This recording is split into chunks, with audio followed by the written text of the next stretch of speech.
Glória a Deus. Boa noite a todos os ouvintes.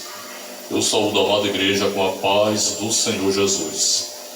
Quero deixar um texto aqui para a nossa meditação desta noite, que está no livro dos Atos dos Apóstolos, no capítulo 16, a partir do verso 25.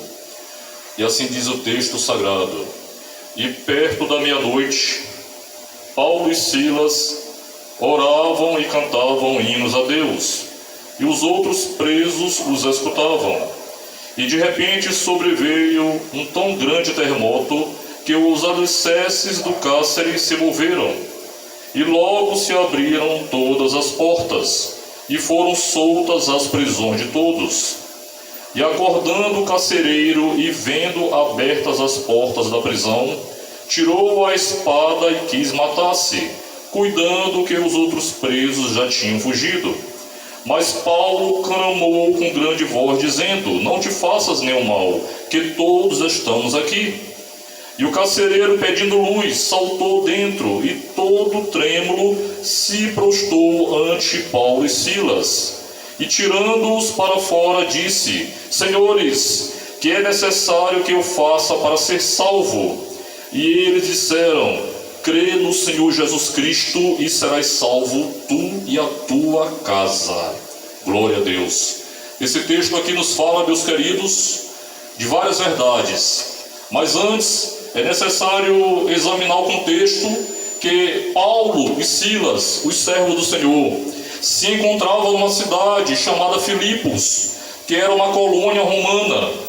E após Paulo ter libertado uma certa jovem que tinha um espírito maligno, um espírito imundo de adivinhação, então ele libertou esta jovem, a curou deste mal.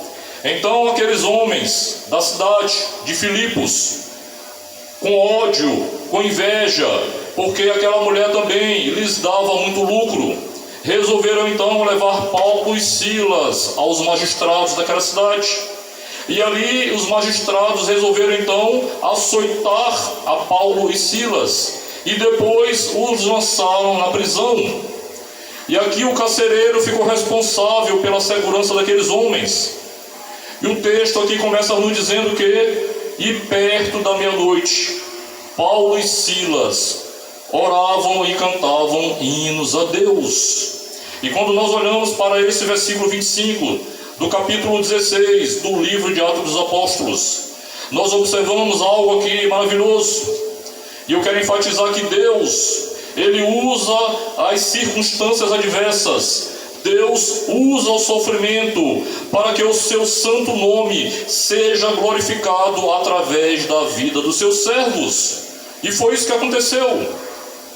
Você já imaginou se você estivesse no lugar de Paulo e Silas? Se você estivesse naquele momento, assim como eles, presos, ali dentro de uma cela, com os seus pés ali no tronco, se você estivesse nesse momento encarcerado, se você fosse um servo de Deus, que de fato estivesse fazendo a obra missionária, assim como esses homens, e por amor a Cristo fosse lançado numa prisão, com certeza muitas pessoas iriam blasfemar contra o Senhor. Muitas pessoas com certeza iriam até mesmo desistir de continuar servindo o Senhor. Mas o texto aqui nos fala o contrário. O texto aqui nos fala que perto da meia-noite, Paulo e Silas oravam e cantavam hinos a Deus. E isso nos fala aqui claramente, como está escrito em Malaquias, no capítulo 3, no verso 18. Então vereis a diferença entre o justo e o ímpio, entre o que serve a Deus e o que não o serve. Com certeza muitas pessoas blasfemariam, com certeza muitas pessoas negariam o nome de Jesus. Mas aqui o texto nos fala que de repente sobreveio um tão grande terremoto, que as portas das prisões foram abertas, e todos foram soltos, foram libertos, porque Deus manifestou um feito maravilhoso e sobrenatural naquele lugar. E o carcereiro que estava ali, guardando aquele cárcere, acordou e, atemorizado, viu que todos ali, diante dos seus olhos, não estavam naquele lugar. Aparentemente aqueles homens haviam fugido. Então aquele carcereiro desesperado pegou a sua espada e intentou tirar a sua própria vida. Mas Paulo e Silas e os demais presos se encontravam dentro daquela cela. Então de repente Paulo olhou para aquele homem e disse para ele: não te faças nenhum mal, porque todos estamos aqui. Então aquele homem naquele momento ficou surpreso. Aquele homem sabia que se naquele momento aqueles homens tivessem fugido realmente, com certeza o Império Romano não o perdoaria. Por isso tal desespero veio sobre a sua vida, o temor veio sobre a sua vida, o medo veio sobre a sua vida. Por isso ele tirou aquela espada e intentou matá-lo, matar a si mesmo. Ele quis matar-se. Mas quando nós olhamos para esse texto, nós vemos que o Senhor enviou seus servos àquela cidade com este grande propósito. Quando Paulo disse para aquele homem: não te faças nenhum mal, que todos estamos aqui. E o carcereiro, pedindo luz, saltou dentro daquela cela e todo trêmulo se prostrou ante Paulo e Silas. E tirando-os para fora, disse: senhores, que é necessário que eu faça para ser salvo? Essa é uma pergunta que todos os homens aqui na terra, no momento ou outro das suas vidas, com certeza já fizeram para si mesmos. Que é necessário que eu faça para ser salvo? Por mais profano que o homem seja, por mais adúltero, por mais promíscuo, por mais blasfemo que o homem seja, mas em um momento ou outro da sua vida, com certeza ele já parou para meditar sobre tudo quanto ele vive aqui na terra.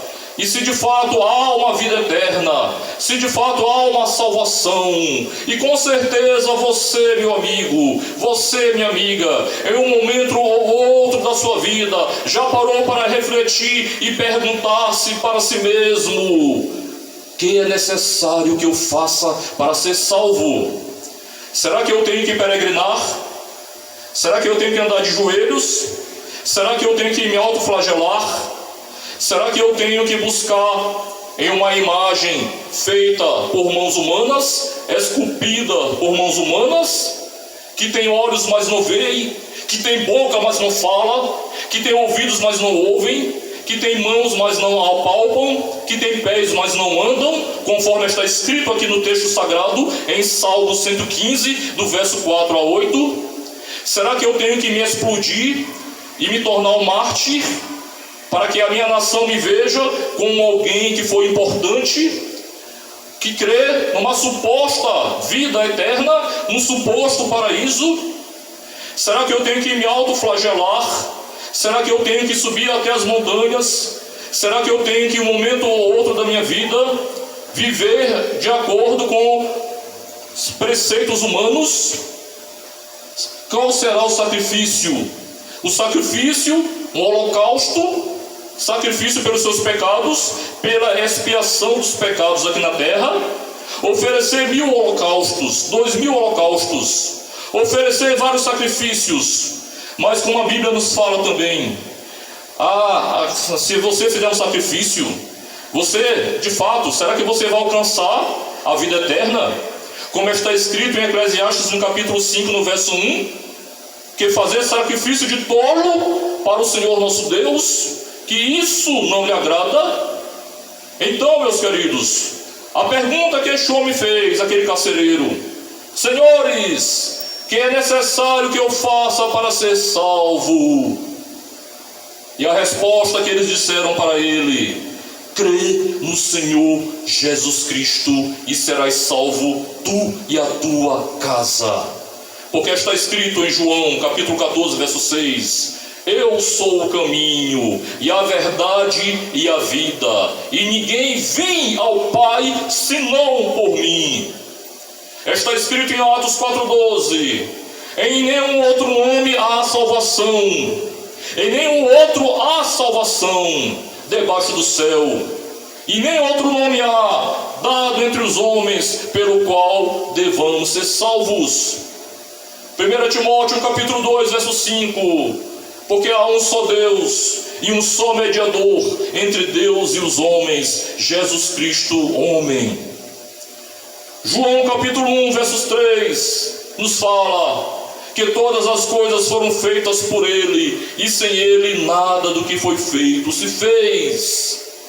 A Bíblia também nos fala em Romanos capítulo 11, verso 36, porque por Ele, porque dele, e por Ele, e para Ele são todas as coisas. A Ele seja a glória, pois eternamente. As citações sagradas nos falam que Deus enviou seu Filho ao mundo, como está escrito em João capítulo 3, versos 17 e 18. Ele enviou o seu Filho ao mundo, não para que condenasse o mundo, mas para que o mundo fosse salvo por Ele. Quem nele crê não é condenado, mas quem nele não crê já está condenado, porquanto não crê no nome do unigênito Filho de Deus.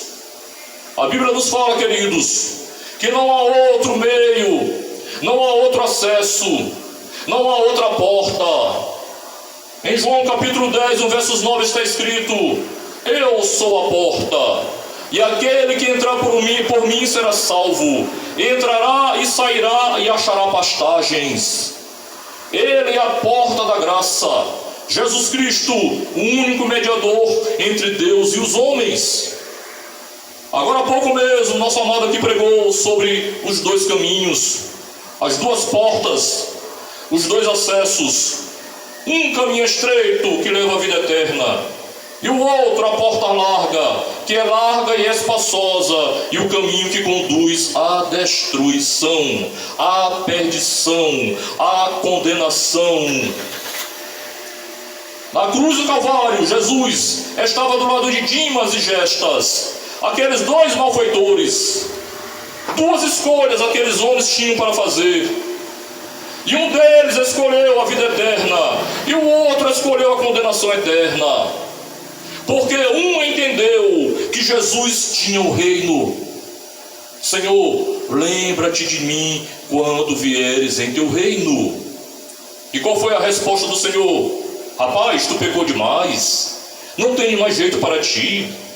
Os teus feitos e tudo quanto você fez, você não merece o meu perdão.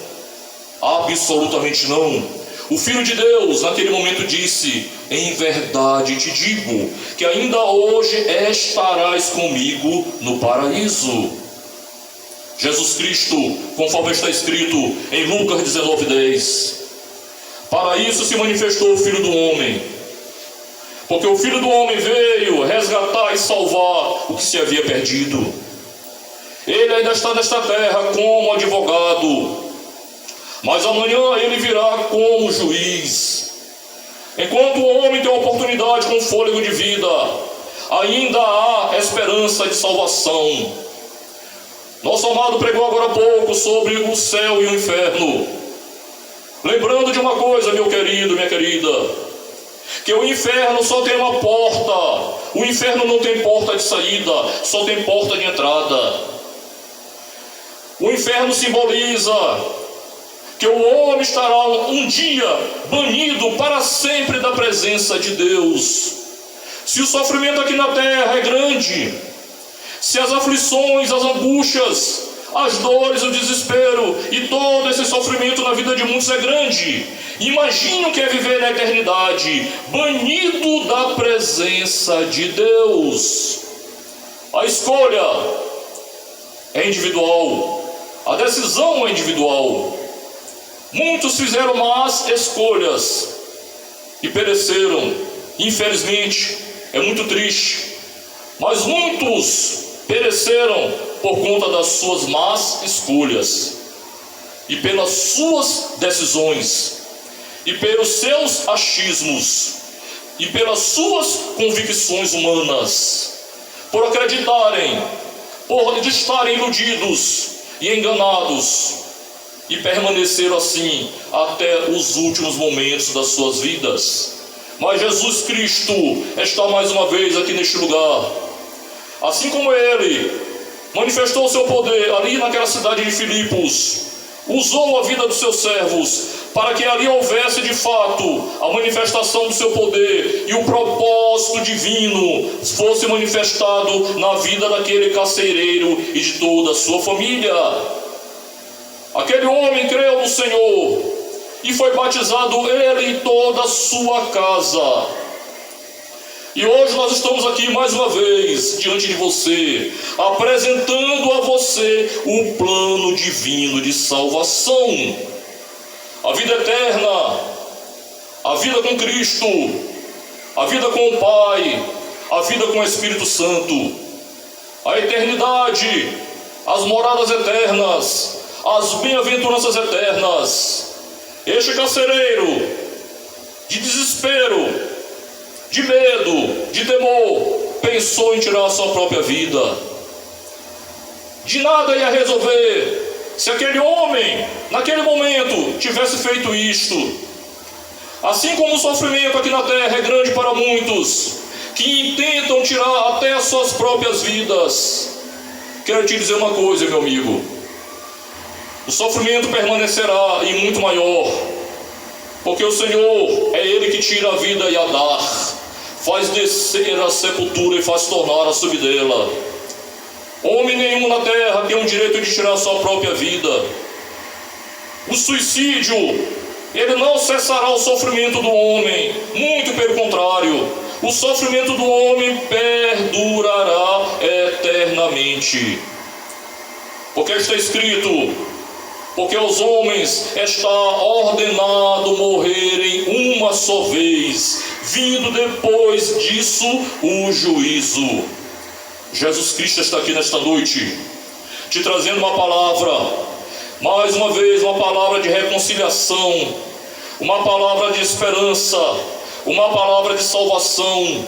O Filho de Deus, Ele poupou a tua vida, Ele permitiu que você estivesse hoje com fôlego de vida.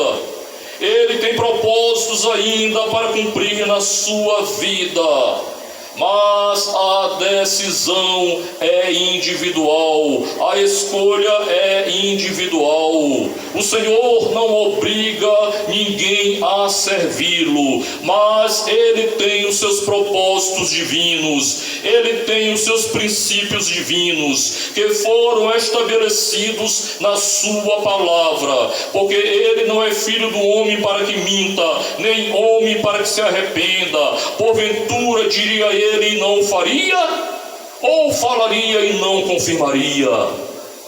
A única coisa que Deus não pode fazer, sabe o que é, meus amigos? Deus não pode mentir. Você pode até dizer, mas Ele pode todas as coisas. Mas uma coisa Ele faz, é cumprir com a sua palavra. E a única que Ele não pode fazer é mentir, porque Ele vela sobre a sua palavra para cumpri-la. E a palavra de Deus, o Evangelho da graça de Deus, está diante de você mais uma vez. A Bíblia nos fala que ninguém passará por inocente, e que o Senhor, ao culpado, Ele não tem por inocente. Reflita, se examine-se e permita-se, se porventura você quiser realmente. O Senhor te ama e Ele te chama. Ele marcou mais uma vez um encontro com você. Muitas vãs filosofias, muitas doutrinas de homens, doutrinas de demônios, muitas vãs filosofias e preceitos de homens têm enganado a muitos. Nós não estamos pregando religião, estamos pregando a palavra de Deus, que é viva e eficaz, e que é mais penetrante do que uma espada alguma de dois gumes, e que penetra até a divisão da alma e do espírito, e das juntas e das medulas, e que é apta para discernir os pensamentos e as intenções do coração. Jesus Cristo está chamando, e mais uma vez Ele está te dando mais uma chance, mais uma oportunidade. Não desperdice as oportunidades que o Senhor tem permitido sobre a sua vida. Não desperdice as chances que o Senhor tem permitido sobre a sua vida. Esta noite, O Senhor está te chamando, está te fazendo talvez o último convite, talvez seja a última oportunidade, talvez seja a última chance que você tem para se arrepender e se converter dos seus maus caminhos. O Senhor, Ele é amor, foi pregado aqui, mas Ele também é justiça, conforme está escrito no seu texto. Ele virá e não tardará. Essa é uma promessa que não depende de condições humanas para que ela aconteça. Se você crê no Senhor, Ele voltará e não tardará. Se você não crê, Ele voltará e não tardará. Se você aguarda-o, ou se você não aguarda-o, de qualquer maneira o Filho de Deus retornará. Porque o último sinal está se cumprindo sobre todo o mundo. Este Evangelho do Reino está sendo pregado em testemunho a todas as nações. E a Bíblia nos diz que após todas as nações receberem desse maná de Deus, desse alimento espiritual, e então virá o fim. Jesus te ama e Ele te chama. Eu agradeço pela rica oportunidade, em nome de Jesus. Glória a Deus.